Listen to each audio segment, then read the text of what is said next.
On his very first day at work, the new caregiver poured boiling water on his boss's legs. Why? To test if the paralyzed man could really feel nothing. During mealtime, he kept getting distracted by the pretty secretary and ended up spoon-feeding rice right into his boss's eye. In caregiver training, he was either snoring or zoning out, and when lifting the boss into a wheelchair, he almost dropped him. Later that night, the boss tried to answer a phone call. Without thinking, the caregiver handed him the phone, completely forgetting the man was paralyzed from head to toe. He was careless, blunt, and had no filter. Thought the boss's beard looked ugly and gave him one wild makeover after another. Like this, and this, and this.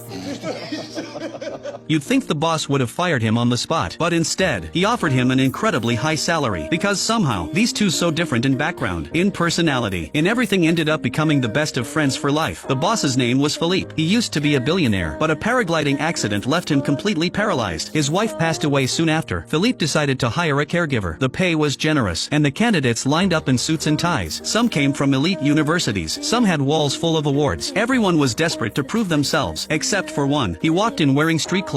And he wasn't here to get the job, he was here to get rejected. Because once a person is turned down by 3 employers, they're eligible for government unemployment benefits. So Driss, the man in question, had no intention of being polite. He insulted Philippe's taste, mocked his lack of humor. He treated Philippe like he was nobody. And oddly enough, Philippe found it hilarious, while the others were too stiff and careful. Driss was blunt, direct, and real. So Philippe played a little trick. He told Driss to come back the next day for a signature on the rejection form. What Philippe didn't know was that Driss had just been released from prison. He had no job, no future, and had been kicked out of his mother's home. He had nowhere to go. So the next morning, he showed up at the mansion. All he wanted was that signature. But instead, the housekeeper gave him a full tour. Room after room, massive, luxurious. Servants were everywhere. But what truly caught Driss's eye was the sparkling white bathroom. Because back home, he didn't even have a working bathtub. When he met Philippe again, he expected to be kicked out. Instead, Philippe offered him the job, gave him a 1-month trial. It felt like winning the lottery. Driss said yes on the spot. What he didn't realize was that it was his indifference, his refusal to pity Philippe, that actually made the man feel respected for the first time in years. Still, Driss had no experience. He kept messing up. He'd fall asleep during training sessions. He once used foot cream as shampoo and couldn't figure out why there were no suds. He kept forgetting Philippe couldn't move. But as time passed, Philippe started seeing something different in Driss. Everyone else tiptoed around him, afraid to offend or make a mistake. But with Driss, he could laugh. He could relax. He finally felt like a normal person again. Not since the accident had Philippe felt that free.